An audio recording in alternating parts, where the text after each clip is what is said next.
আল্লাহর কাছে ক্ষমা চাও, দুনিয়াটা কিছুই না রে যুবক।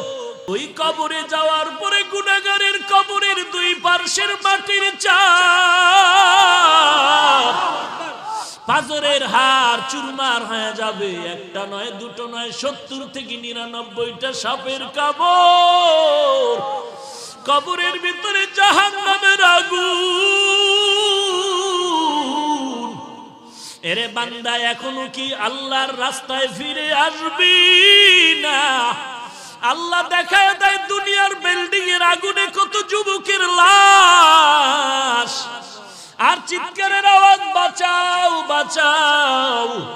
একটু চিন্তা করে দেখ, যখন আগুন লাগছিল শরীরের মধ্যে তখন ওদের কেমন লাগছিল, অবস্থাটা কেমন হয়েছিল। ওরা যখন আগুনের মধ্যে সবাই জানালা দিয়ে হাত দিয়ে কয়, কে আছো আমাদের বাঁচাও। আমাদের ডানে আগুন, বামে আগুন, চতুর্দিকে আগুন। এই দুনিয়ার আগুন থেকে হাজার হাজার হাজার তাপের মাত্রার আগুন হবে জাহান্নামের আগুন। এরে যুবক, পায়ে হাত রেখে বলি, পাও দুটা আগাইয়া দাও। আমি তোর পায়ে ধরে বলি, আর গুনাহ করিস না রে যুবক, আর গুনার পথে যাইও না। নামাজ পড়ো, পর্দা করো, মা বাবার খেদমত করো, আল্লাহওয়ালাদের দোয়া নিয়ে চলো। আল্লাহর কাছে ক্ষমা চাও, দুনিয়াটা কিছুই না রে যুবক।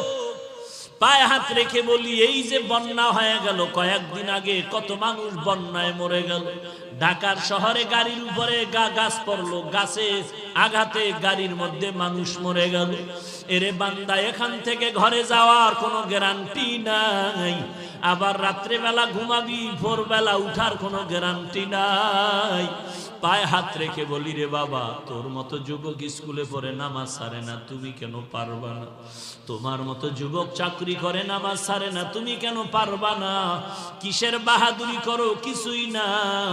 পায়ে হাত রেখে বলি, তওবা করে না, ও চোখের পানি ছেড়ে আল্লাহর কাছে ক্ষমা চাও, আর বলো, আল্লাহ, এই ময়দানে আমার মতো গুনাহগার কেউ নাই, তুমি মাফ করে দাও। আজকে থেকে